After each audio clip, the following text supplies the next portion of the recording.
conversation should still my agent.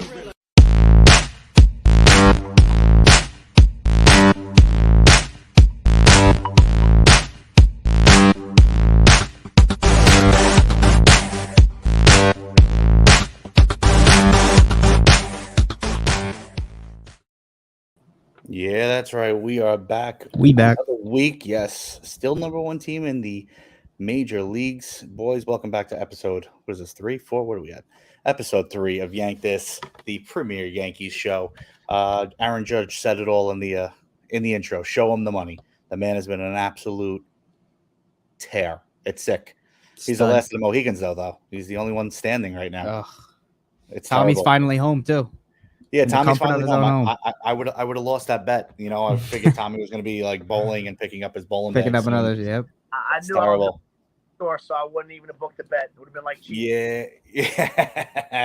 Yeah. Well, first and foremost, we want to send our condolences out to the great Ray Liotta, passed away today. Definitely a loss. Big Yankee fan. Great actor, but definitely a big loss. But let's get into it, boys. This team, although still, coming off of a nice win yesterday, we're struggling, and it's the injury bug that's killing us. Yeah. We are decimated right now with injuries. We've lost, what would be an all-star team for most teams. We're our bullpen looked great at one point. We're down to shambles, man. The entire back half of the bullpen is gone. When you think about it, going into the season, when we're thinking later on for a playoff push, our 6 through 9 guys are gone. Britton, Green, Loizaga, and Chapman, they're all gone. And that has really been a struggle, along with the injuries to Stanton, Donaldson with his suspension, and Gallo with COVID, and Higashioka. It's the fact that we've been able to stay on top of this division, which is still one of the better divisions in baseball, is amazing. But we need to get healthy now before things take a really bad turn. Yeah, no, definitely. I mean, Tommy, I told you during we have our group chat going on throughout the course of the week. I felt an injury coming on for Aroldis Chapman. I'm blaming you. I said it was coming. This was, and I feel like there's one coming for Hicks. He was scratched tonight. I feel like this is a very convenient way for when someone is struggling to kind of get them away. Okay. And they've placed Clay Holmes as the new closer, which he has most definitely earned. But I mean, injuries, Tommy. What do you like? I'm just hoping that some of them aren't long term. Like it kind of makes you nervous when you go and ask Matt Carpenter to come out after getting 200 plate appearances each for the last 2 years to be on your team and now in your lineup. Right, so he's a stud. Must be a little bit more serious than we think, right? Hicks being scratched, and this is hey guys, this is Andujar's time to shine. I was listening to Michael Kay show earlier, okay, and they were talking about how this is Andujar's time to claim back that spot that he had years ago with those 52 doubles in his rookie season. You are right now entrenched as a left fielder. Show us what you can do, man. This is your time. I mean, he hits better than anyone on that bench. He hits anyone, but it's crazy. Like, I was listening. I forgot who I was listening to today. It was 660, and he was literally went on a tirade about Aaron Hicks. They said that when you're young, you watch these DVDs like how to play baseball. They said Aaron Hicks should make a DVD on exactly how not to play baseball. Over the past week, between the pop fly last night, getting picked off a second base, not taking a big enough secondary lead, getting thrown out at home. He just looks like he doesn't want to be here anymore. And it's a shame. I think it's a guy whose confidence is completely shot, right? A guy who thinks now and is acting as if he doesn't even belong on a major league roster.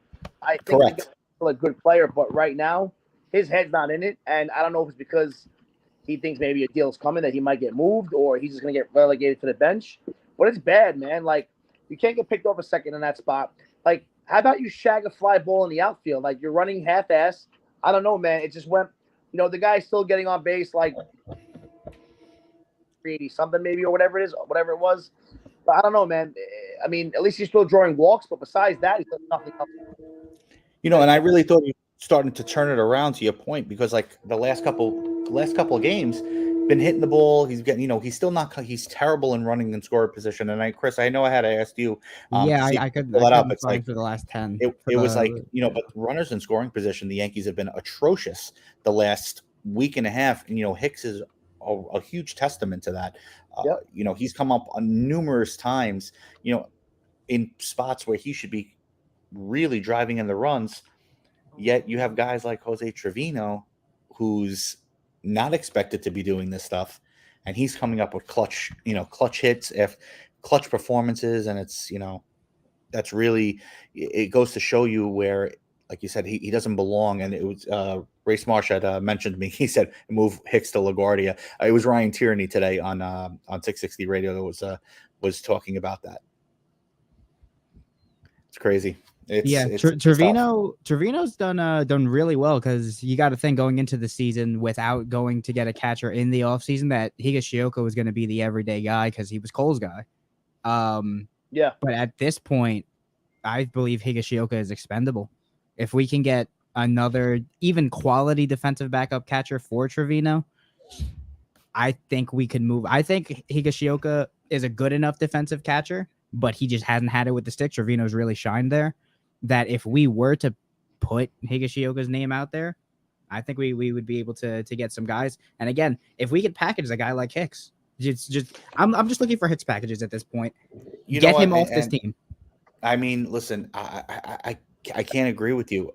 Here's my thing: is like, yes, the problem is that it's a double-edged sword, right?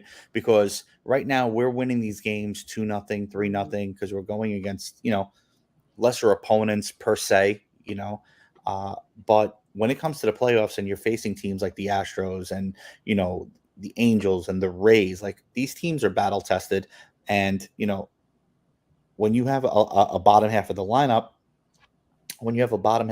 that is literally non-existent, and the top half of your lineup consists of Stanton and Hicks. I mean, Stanton, Hicks, who strike out a ton. Glaber strikes out a ton. We're still very much an all or nothing team, and Higgy. So that's on one side. Now on the other side, Higgy does wonders. Like, this pitching staff has never looked this good, and Higashioka has a lot to do with that.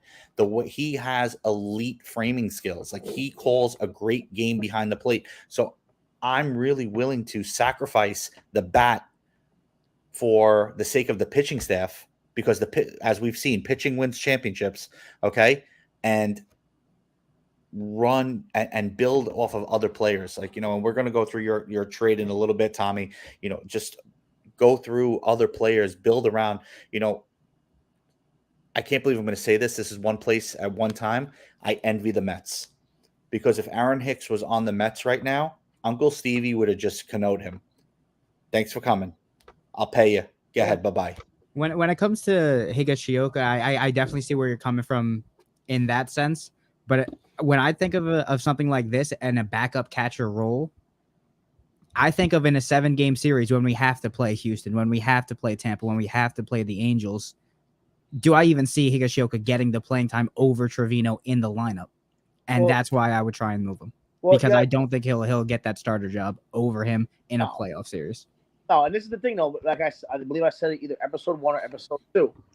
You can't have half of the line be 6, 7, 8, 9 be Gallo, Hicks, Higashioka.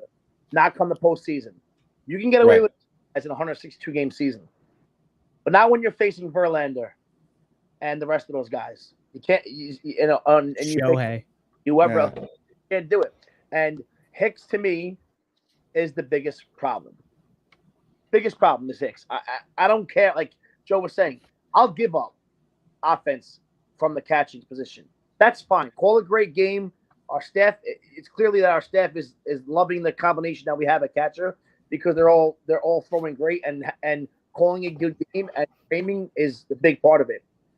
But we really got to finish. We got to fix this whole Hicks and Gallo left field, right field situation, or center field, left field situation. Sorry. In terms of the framing thing, though, with robo umps around the corner, how good is that really going to be in 2-3 years? I get this year, of course. But in 2-3 years, how good is a framing catcher going to be when there's not going to be any human error behind the plate? Well, I mean, you cross that bridge when it comes, right? Right in the interim, right now, you see like you watch it. They have so many cameras and computers and different dynamics to show where pitches are. There was a pitch the other day that was directly down the plate. It was called the ball.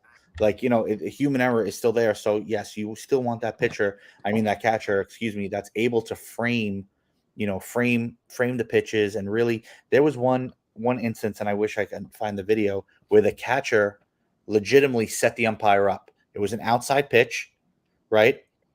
And then he went a little further, it was like really outside. And then he called it maybe 2-3 inches closer, still well off the plate, called the strike. It's just, the catcher is they always say the catcher is the smartest person on the field.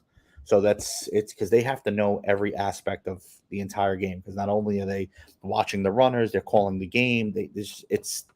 They're high IQ guys. But, my question is there a team that you guys can see that'd be willing to take a flyer on Hicks? Is anyone really struggling in the outfield right now with to where they could say, all right, you know what? Because the Yankees are going to eat the salary. They have to. They have no choice. You make a trade for Hicks, you're eating that salary. And it's not bad. It's not like we've talked about. The salary is not awful, but do you see anyone that can really be willing to take that? I honestly, no. I'm going to be really honest. I don't think you can trade him at all. I don't. Yeah. I don't think no one wants to get a guy right now that's batting 180 that's supposed to be a 270 hitter at the center field position. No one's going to want it. I think you got to do what the Mets did, and they just cut Cano, eat the money. It is what it is. Not going to get nothing from this guy. And I will go, and I know this is not my trade of the week, but I know it might be hard, but that kid Reynolds from Pittsburgh is the real deal. And I would ship off 2 or 3 prospects to get that kid. I would. Well, they just paid him. They just re-signed him. Yeah, they just re-signed him. Yeah. But it seems to be Pittsburgh has become the Yankees minor league affiliate team. Well, that's why we always seem to go to Pittsburgh to get someone good. Good. Thank you for Clay Holmes. Appreciate it. Yeah, of course. Listen, all the Juan Soto rumors. I'll take Juan Soto. I mean, I can't. Listen, Chris. You've been fantasizing about Juan Soto trades in the group chat all week long. We need to put that to bed. I would love it, but it's not happening. Feels like that is not happening. Yeah, I can't see unless Brian Cashman takes the GM and gives him some of the best steak and sake. It's just there's no way he's making that trade. Ray Michael Taylor is definitely someone. He's a solid player. There's a lot of rumors, and we were talking about in the pre-show. There's a lot of rumors about his teammate possibly making his way to the Bronx. I've seen a ton of rumors floating around about Andrew Benintendi. Mm-hmm. And you want to talk about a player that would fit. He's everything he's a combination of exactly what you think Joey Gallo and Aaron Hicks are supposed to be. Solid defense, left-handed bat who could put it in the seats, and he's a 300 hitter. I mean, the guy's a solid player. I just think he's playing himself out of Kansas City's bankroll, basically. $8 million deal also. So yeah. Yeah, I mentioned Benintendi last week because I even before the season started, he was a guy that was getting tags for trade stuff. But I'm not exactly sure what a package would be if we just eat the Hicks money. Sure, but I have no idea what we would send to KC that would fit their payroll and be their vision because they're still a rebuilding team. Well, listen, guys, you don't want to send them a prospect that for a rental when the rental's only going to be right. Renting Sterling Marte, okay, you're renting Benintendi at the end of the day. So good prospects not getting shipped off. So really, who do you send? And that's the tough thing. What will it take to get a guy that's a good player, nothing flashy, but what will it take? Well, they were talking about supposedly we have he's okay. It's no one crazy. I'm trying to pull up his name.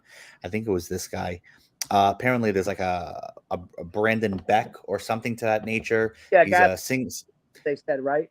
Yeah, supposedly, has the potential to be a major league starter, has the stuff, just hasn't really worked out the control. So someone like that, they're saying that the Royals might be interested in kind of like a 2, 3, 4 year project, because like you said, Benintendi's going to be a rental, so they're not expecting to get the farm, for someone who may not re-sign with the team. Yeah, true. Very true. So this brings us to the man, the myth, the legend, our intro, Mr. Aaron Judge. The man continues. I'm going to say it now. Give him the C. You got to give him the C. The guy does everything the right way, man. The other night when Jose Trevino is getting interviewed, after the game-winning hit on the anniversary of his father's birthday, who passed away 9 years, and then there was also the tragic accidents that happened in Texas that day. It was really, while everyone else went back down to the clubhouse, Judge stood there and watched Trevino's interview. Like, the guy just does everything the right way, man. It really is. It's just, why do you think he hasn't been given the C? Like that, what do you think is preventing the Yankees from naming a new captain? Injuries, the shortened seasons with, granted, not major injury leaks, but I think the fact that, 5 years, he's been with 5 or 6 years now, 2 or 3, some time. I think that's the reason why. I think they wanted to wait and see what happens and make sure it's not something that happens every year. I think he's not injury prone. That's my opinion. I think they were just injuries from being as big as he is swinging it. I think he'll be fine, but I think that he'll get paid this offseason and I'm hoping it's by us, and I'm hoping with the C on his jersey as well. Like you said, He doesn't want on the field and off the field. He's like a Jeter 2.0 as far as how he is off the field. Names never thrown in anything bad, never have to speculate his character, great teammate, and a great player. So I think he should have the C on his jersey, and I hope he does. But I think if he resigns, I need that. I think that's going to be an incentive. Is, hey, if you resign here, we're gonna put the C on you. You're gonna be in the footsteps of Derek Jeter. You're gonna fill these shoes. Yeah, I mean, Tommy, he's been here 7 years, right? Yeah, he's been solid for 7 years. He really has. Maybe he had like a little bit of an off season, but he's been solid. Yeah, those 2 injury seasons, by the way, guys. He played in I think it was 100 games. He still hit 27 and 27 home runs each year. Right. It's crazy. So you're telling me if he hits 15 more each season, that's 40-40. The 1 year he hit mid-50s. He hit, 30, almost 40 last year? Listen, man, come on. The guy's great. But I think the reason why he hasn't gotten that C on his jersey yet was because of the fact that he had a couple of years of being not on the field. I mean, I can't say that I disagree. I can't say that I agree. It's a difference of opinion, and only the people in the Yankees front office are going to be the ones to really explain. Now, that's actually, what? Let me stand corrected. I mean, who does hand out the C? Is it the manager? Is it the front office? Like, who hands out the C in this instance? Is it Boone? Don't know, because since Steinbrenner died and the Suns taken over, everything has gone completely different than what they do. I don't know who's making the call and the shots right now. I would think it's between the players and the manager to who's getting his. That's me, but I don't know what they're doing with Hal and Hank. I don't know how much they're calling the shots when it comes to stuff like that. Yeah, it's crazy for the players. Right. So Tommy, we were talking about earlier, as far as injuries. When injuries strike, obviously you become very, very lax at the depth chart. Your bench starts to feel it. Obviously, our bullpen is feeling it right now, and we signed Matt Carpenter today. Race Marsh wanted me to announce Aaron Hicks has been released. That's not true, but we're just going to put that in the air, and hopefully that it comes true. Will it into existence. We're going to will it into existence, exactly. But let's talk about your trade of the week. Okay, so you were down to 2. Your trade of the week, and I'm going to let you talk about it, kind of calls back to an idea that I said last week, and I agree with it. But yeah, let's put it up on the screen. So Tommy, take us through the trade of the week for you. All right, guys. You have the Yankees number 8th prospect overall Yankee system. Number 62 in all of baseball. Don't let that number discourage you. The kid's a very good player. That's Oswaldi Peraza, guys, okay? Number 2 shortstop in our system, who obviously is behind Volpe. And the guy on your right in the Reds jersey, for those you don't know, is Luis Castillo, starting pitcher from the Dominican Republic. Guy throws gas, guys. 99, sliders filthy. He's unreal. I went with this trade because with the state of the injuries to the bullpen, you can never have too much pitching. And as we know, what wins rings, is your pitching. Not having the greatest year, 1-2 with a 4.3 ERA, but overall it's really good. I think a change of scenery will do him justice. Guys, it must be hard going out and to pitch for Cincinnati every 5 days, okay? It can't be. No, definitely not fun. I mean, listen, did you see what they did today? I think the kid will light it up. We spoke earlier, Joe, pre-show about possibly Yankees doing like a 6-man rotation to try to help out the rotation a little bit or give us some more options. I just think it's a good move. And Peraza, yes, could he transition to third and Volpe be the shortstop or vice versa? Yes, but you want to know what? I'm not worried about 3 years down the road. I want to win now, Judge, while he's 30. I'm not worried. Agreed. It's not where Peraza can be. And at the end of the day, prospects, guys, are prospects. The only Yankees prospect in the last 7-8 years that's done good is who, guys? The almighty. Yep. All has risen, Judge. Everybody else, Luis Hill, Davy Garcia, Esteban Florial, Miguel Andujar. I mean, you could say Severino. Severino has been a solid piece in the rotation. Yeah, but granted the injury derailed that a little bit. But Severino over there. But 2 out of the 7 guys that I named have done really well. Prospects are prospects, okay?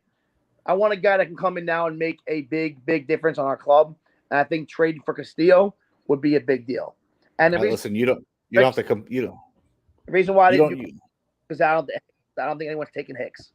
No, you don't have to try to convince. That's the word I was looking for. Convince me, because if anyone knows, I have been the biggest advocate for trading. I wanted Luis Castillo last year.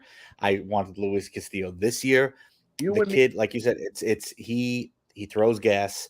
He's been a solid starter, but again, like you said, listen, the Reds won 20-5 today, but it's bad. It's not fun to pitch in Cincinnati. It's a bandbox, and they're pitching in front of minimal fans. Like you said, a change of scenery really works.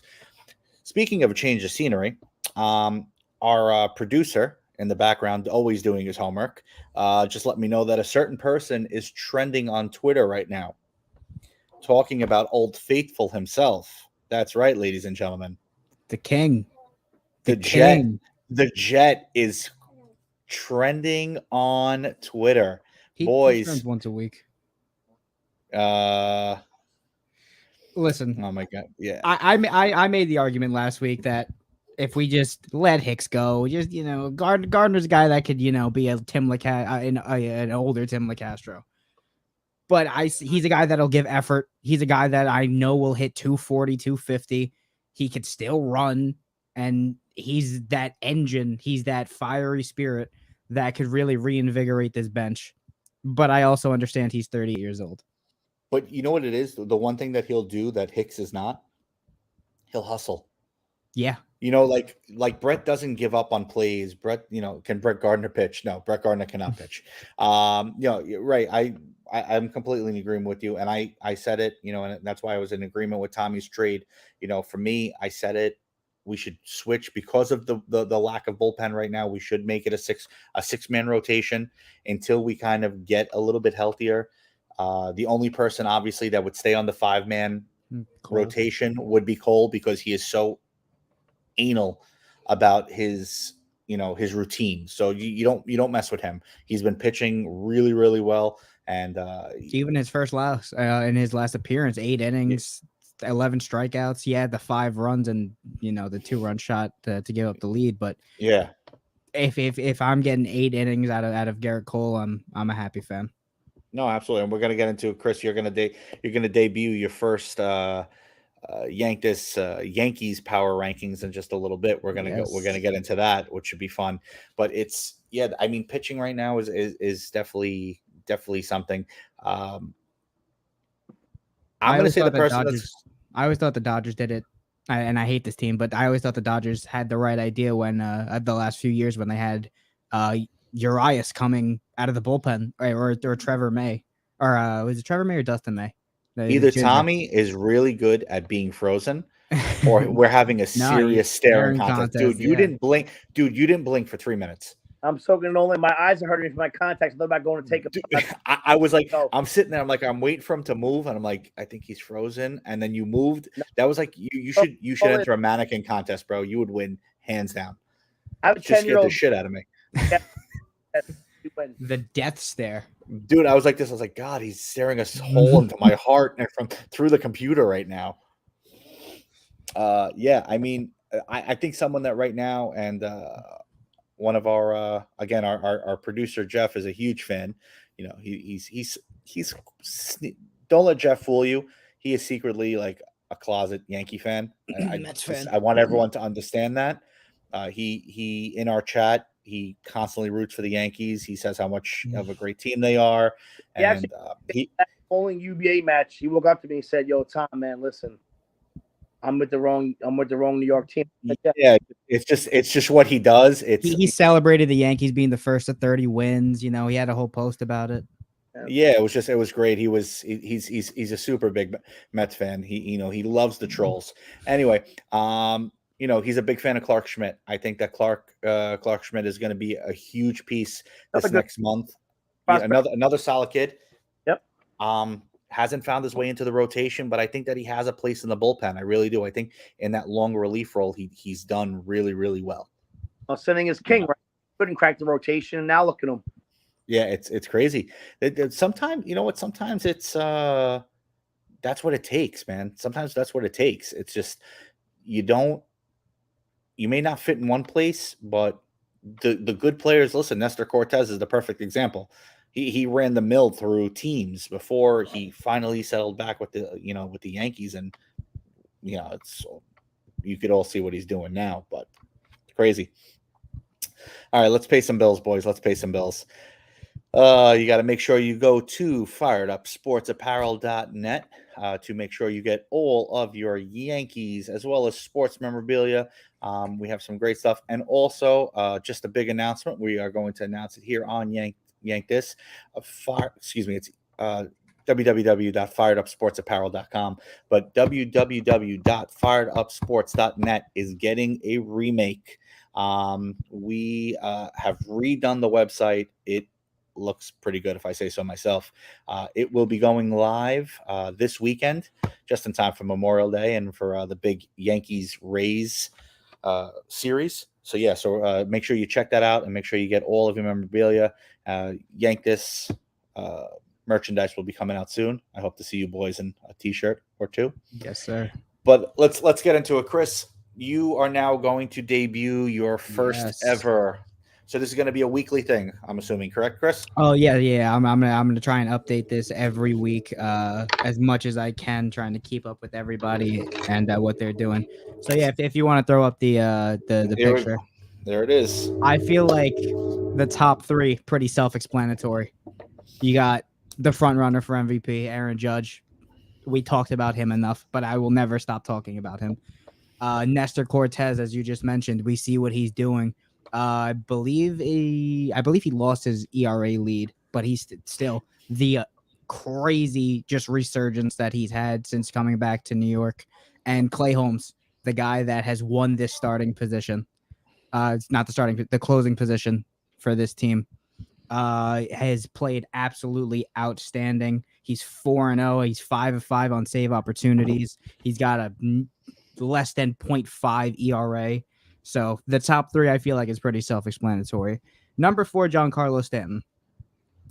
I got some pushback from this because, of course, his injury. But I feel like the way that he has played this season, he's hit when we needed him to. He's played the field when we needed him to, and he's done it well. Much, much better than, even 2 years ago people would give him credit for. People wanted his head on a pike. Number 5, Garrett Cole. Like I said, the loss does hurt, and that late game home run that he gave up kind of knocked him down a peg. But either way, Garrett Cole has been outstanding since his first 3 starts. He's turned the season around, and hopefully he can be the Houston Garrett Cole that we paid for as the season goes on. Number 6, probably a favoritism pick, Jose Trevino. We talked about him, what he went through, the big walk-off. This one I didn't understand, but I'm going to let you rock with this one. Yeah, listen. I'm a big Jose Trevino fan. As I said, I'm comfortable getting rid of Higashioka for Jose Trevino. I love Jose Trevino. And after the walk-off, he in the last 7 games, he's hitting 400.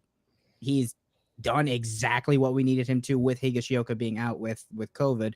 And just to top it off with the walk-off and the interview after, it may have been the sentimental pick to put him this high. I know both of you said that King should be a little bit higher, but we'll get to him when we get to him.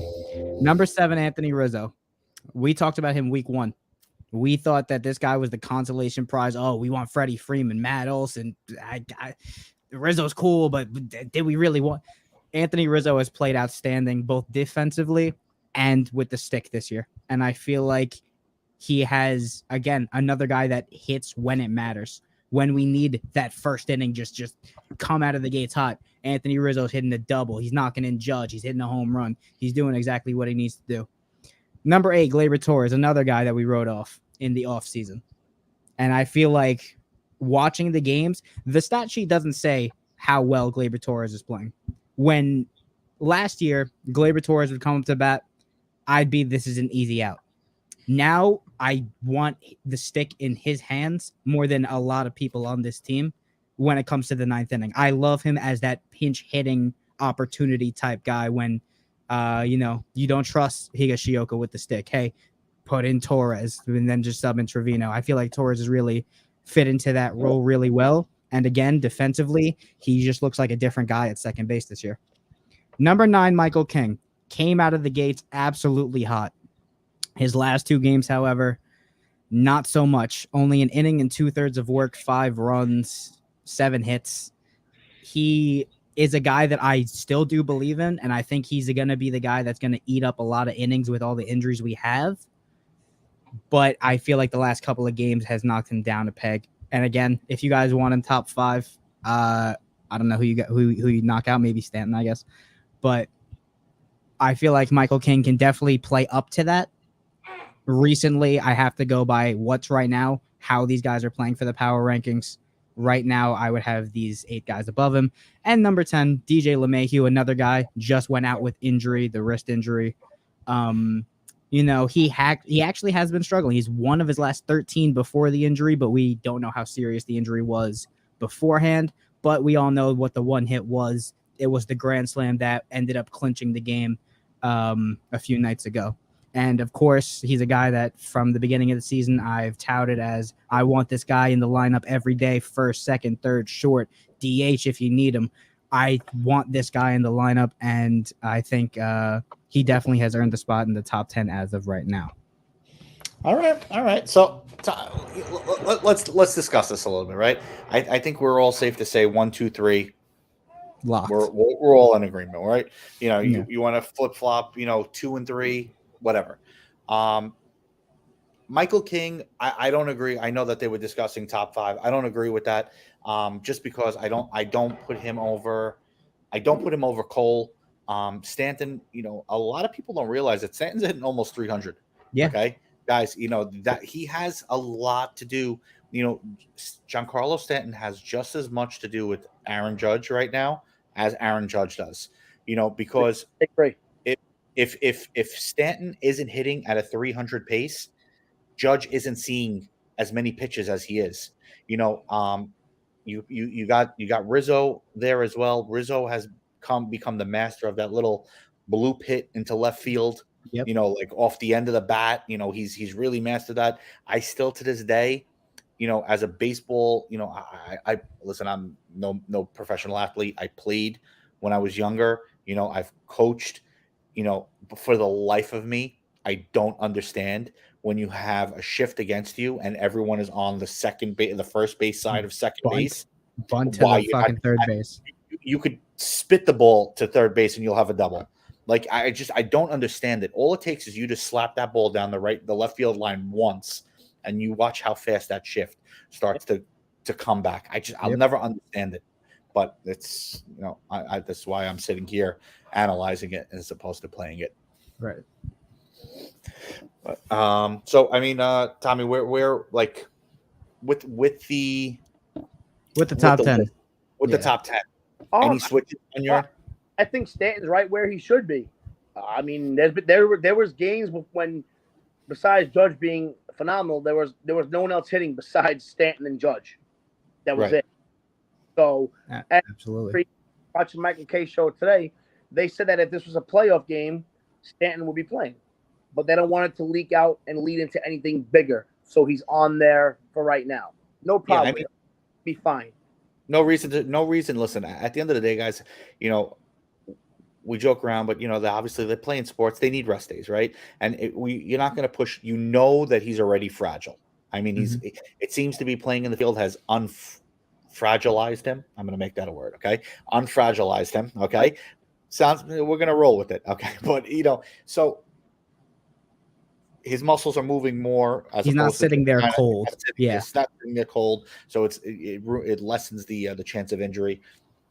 But it's just I don't remember where the hell I'm sorry, I'm watching my son over here, and I completely lost my train of thought there. So we're gonna go back to you guys. No, Tommy, I agree. If this was a playoff game, he would be playing. And I said in the group chat earlier that of course, no one likes injuries. I hate it. It sucks to see guys go down, but I'd rather it happen in game 40 rather than game 140. I'd rather it happen early on in the season to where even if we do stumble a bit because of it, we can always bounce back. I would give him as much time as he needs to be 100%. And this is what I said earlier, guys, when the show first started. This is Miguel Andujar's time to shine, man. Step up, dude, and be a player. Absolutely. Okay? He came on to us 2018. Was it 4 years ago? He had 52 doubles, 27 home runs. We're like, wow, this guy's phenomenal. Then the injuries, then the confidence, and everything else that came into play. I'm not saying he's going to be that player again, but give us 80% of that, and it'll be huge for us. Right now, at this time, we need him to be Miguel Andujar again. He's been the joke guy in the trade scenarios. Before this year, it was Hicks, it was Andujar, Frazier, and a prospect. Just no matter what the trade scenario was, he never recovered. Yeah, he can never recover from losing rookie of the year to Shohei. He was never able to recover. No. But like I'm looking at it too, and there's a couple other guys, right? So we're looking at, obviously we know we got Cole. So you had predominantly pitchers, rightfully so. I mean, the pitching staff has really been the reason why we've been as good as we've been so far this year. But I mean, even still, like you have guys like, Jameson Tyone, he's under a 3 ERA. Our pitching staff in general is just sick. I love JMO, but I'm pretty confident saying he's the 5 guy. He's the 5 starter. But the problem is that they treat him like the Mets treat Jacob deGrom. They don't score for him. Well, you could say the same thing about Monty. They just don't score for him. Like these guys would sell like a right testicle for a run. Like at this point, like they just like, please score us a run. And and there's no reason. The other day, pitching against the Orioles, there's no reason to lose that game pitching when Monty is pitching as well as he did. There's no reason to lose that game. Well, we had that game in Baltimore a couple weeks ago where we did give Monty that 3-run lead in the first inning, and still didn't turn out. He ended up giving those runs back in the second, I believe. Yeah, he wasn't used to it. He was like, he's like, what is this? He had no idea what to do. Scoring runs. But but a little too relaxed. Definitely did. So guys, we got a big series this weekend, right? We got a four game tap against the Rays, the pesky Rays, the Rays that somehow with this abysmal lineup still seem to win 90 games every friggin' year. Baseball. It's just terrible. Like you just look at them and you're like, how does this team exist? But they do, right? They do. We put up our lineup. Let me just see if I can get, Matt, we spoke about it. Matt Carpenter is in the lineup tonight. Yep. Day one, he is in the lineup. Let's just see really quickly. I'm going to put up our lineup right now. But guys, how do you see this weekend playing out? I like it. We're throwing all our big pitchers out there. Cole's getting the start in the second game. He actually got moved ahead of second, so he can stay on that fifth day, like you talked about how he likes to be on the team that he has. But I feel great, man. I feel good going into this. Is not the same team as last year, the Yankees. I feel way more confident this year going into Tampa than I did last year. I expect the series win, at best a split. Yeah. I don't know, man. It's just not the same team as last year. Like last year, I had no confidence going up against Tampa. I'm like, all right, man, we're gonna lose. We're not playing that great, but even with the injuries, man, that we have going on, we're still a strong team, and I like our chances in the series. To be honest with you, I think we have the upper hand with the starters for sure.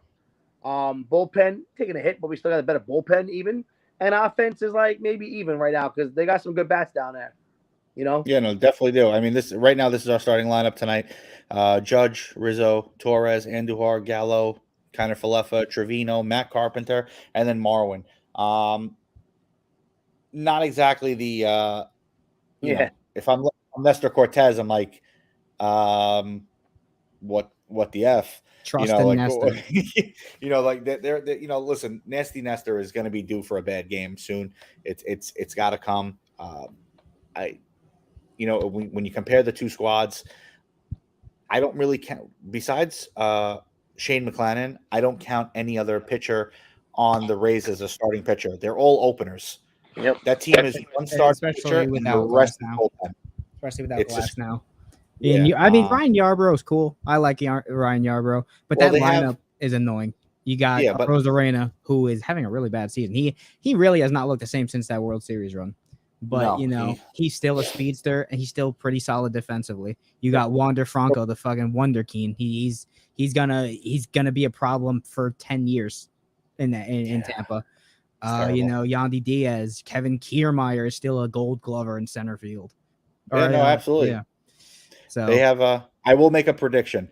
G-Man Choi will hit a home run on Garrett Cole. There is no doubt about father. it. There is. I am. If for all of my daily fantasy gamblers, there you go. There's your lock of the weekend. Bet the over for G-Man Choi for home G-Man runs. Choi over 1 home run against Garrett Cole on Saturday. Or no, is it tomorrow? Is he pitching tomorrow or Saturday? I believe it's Cole. tomorrow. He's pitching tomorrow. So yeah. So by the Yankees have started already, just in case anyone was wondering. Yes. No, he's not pitching tomorrow. Tyone is pitching tomorrow. So they're doing Nestor, JMO, and then Cole. Cole Kluber on Saturday.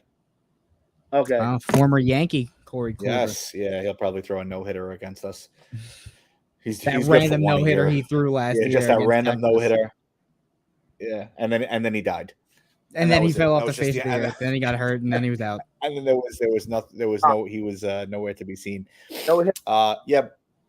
But guys, we're gonna start taking starting next week. We are gonna start taking live callers. So for everyone watching, if you want to come on the show, ask the guys a question. We're gonna start putting the link in the comment section. Just click on the link, join us. We'll see you in the back screen. Come on up, ask a question.